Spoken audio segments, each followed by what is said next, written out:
Nga ana tjetër, ambasada amerikane ka bërë një njoftim ku ju kërkon qytetarëve dhe personave të ndryshëm, pra qytetarëve në përgjithësi, që denoncojnë trafikun e drogës dhe krimin organizuar te DEA amerikane. Pse ambasada nuk e bën një thirrje të tillë për organet ligjzbatuese në Shqipëri dhe e çon këtë njoftim pra për DEA-n amerikane? Pra, pse e kërkon që shqiptarët të denoncojnë te DEA dhe jo te organet tona ligjzbatuese? Po ato thash që gjithë seti shkapur. Edhe zgjidhja do vi nga njerëz të thjeshtë tani.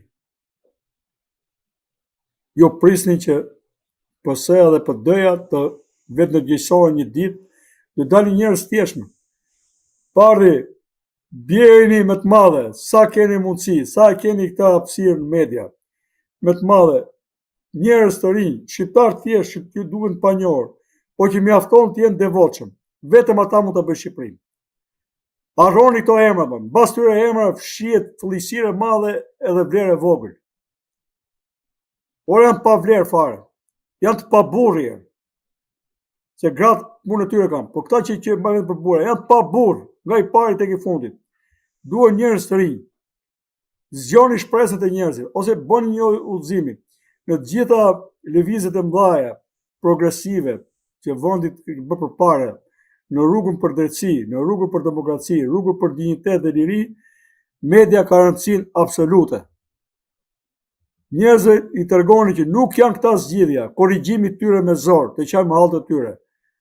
Ta duhet hikin me votë edhe me shtet ligjor. Ata që kanë bërë krime duhen kapur, mbarojnë dënimin, pastaj vit konkurrojnë prapë për president, si Meta 80 vjeç.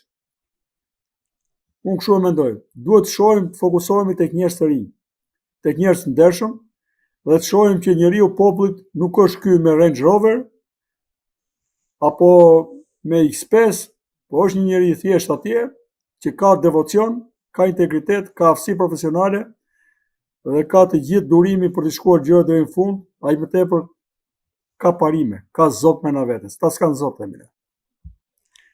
Po nuk hym në rrugën e besimit me të dyja këmbët. Ajo rrugë që do të na japi mundësinë ta kuptojmë dhe ta ushtrojmë një etikë minimale bashkëjetese me njëri tjetrin, por dhe pushteti, ne nuk do bëjmë kurrë raje. Ne deri tani jemi mahnitur dhe po komentojmë shejtanët. Unë i quaj si njëri si tjetri, njëri më zgjidhë tjetri, dhe të dy do ishte mirë të konkurronin kush është më i keqi. Jo më pak i keqi. Ne deri tani votuam më pak keqi. Ndërkohë, në një vizitë të tij të fundit, një nga zyrtarët më të rëndësishëm të sistemit të drejtësisë së administratës së Donald Trump dhe një prej prokurorëve më të rëndësishëm ka kërkuar që sistemi i drejtësisë shqiptare të luftojë kartelet e drogës shqiptare. Pra, çfarë mesazhi kërkon të jap SBA në kaq pak ditë nisur dhe nga operacioni i Spakut, por ndërkohë dhe teksa janë mbajtur zgjedhjet e 11 majit? Në dinimin tim, të gjitha grupet e mëdha politike më thellë janë zhytur në trafiqe, para pafund, to investime, kullash edhe rritje të çmimesh, ne kemi thënë që janë pastrim parash, rritje artificiale çmimesh dhe kosto jetese që vuan gjithë populli. Dhe për mua ta gëzojmë të sinalohen ton, kur ta marrin vesh shqiptarët se sa e thellë është puna, do të vënë duart në kokë. Megjithatë, ky popull deri tani është indiferent për të mësuar dhe tragjedinë e vet, shkaqjet e tragjedisë tij.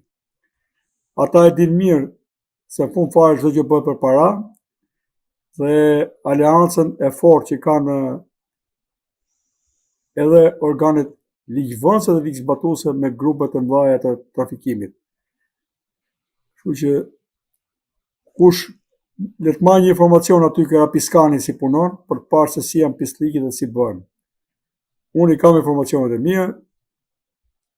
Besoj se shumë shpejt do ta marrin vesh shqiptarët që te kjo këneta tjetër shqiptare, që duket sikur flet gjumë, këneta ka një veçori, nuk është e thellë, ka qetësi, se s'ka dallë të detit, po poshtë duke pasur llumë edhe çdo lloj mbeturine tjetër që e zhvillon florën atje dhe faunën, zinxhir ushqimor shumë i fuqishëm dhe ka jetë e egër poshtë.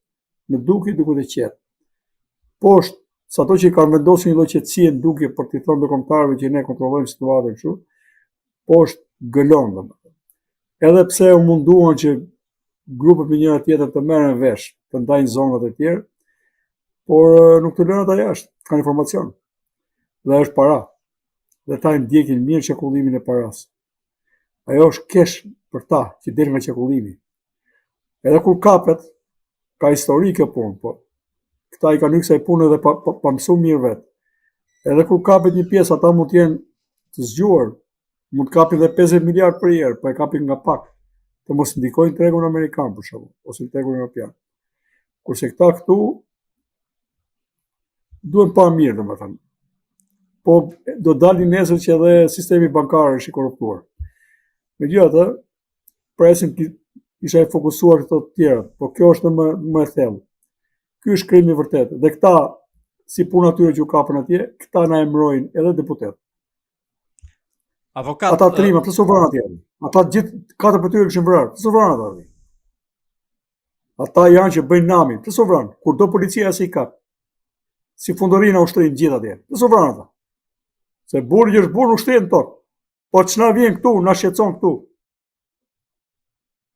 Vriste i një edhe kot zogut dhe zhdukej nga Shqipëria. Edhe shtëpia ikte, shkote në krahin tjetër. Ta dhe kanë kënaqërimër, kanë vrarë 7-8 thotë. Ta kanë kënaqërimër. Dhe bëhet keq policia shqiptare që Romeo mbron veten. Prasish, kjo policia llumit, që e neveris në mënyrë publike dhe e poshtiros domethënë. Nga i pari ke i fundi fare. Përveç atyre që i kam vlezër ato, me cilët kam punu e kam bërë diçka, por që e kam marrë ferra uratën. Policia që i di ku janë call centrat, e merr gjobat, disa mira në javë e nuk shkon. Policia që bashkëpunon me politikën më të lartë për kripto. Policia që bën trafikun drejtim Turqisë të 1001 gjërave dhe nga i aeroporti atje. Po kështu e duan këta, kështu do ta marrin përgjigjen këta. Do ta marrin dhe me emra. Këta bën zgërdhien këta, të dhjerët zgërdhien këta me atë punë dhe me jetën tonë që rrezikojmë ne. Avokat, si mendoni sa e fortë është mafia shqiptare teksa dhe presidenti i Venezuelës Nicolas Maduro ka deklaruar se element të botës së krimit shqiptar po tenton që të sabotojnë zgjedhjet në vendin e tij. Mafia më e fortë në Europë paktën. Në Sicili vun dërmë që në ushtrin. Tu mafia ka kap shtetin, biznesin, grupet e killerëve komandon partit politike. Është mafia më e fortë në Europë. Ky është prononcimi im. Jo sa e fort, shumë e fort. Le që bëjnë ta, e ta spurdhjak të gazetarisë, se s'është ama mafje, po është gjysmë mafje. Shumë e fort. Edhe është fleksibël. Nga njerë zmadhojnë grupe mëdha, nga njerë më pak. Po kanë kapur gjithë zinxhirin e shtetit. Dhe fakti që kanë kapur policinë deri të pikë, kjo është shumë emergjente. Edhe rinë atje. Duhet ishin burg disa tetor policie deri tani. Edhe ministra.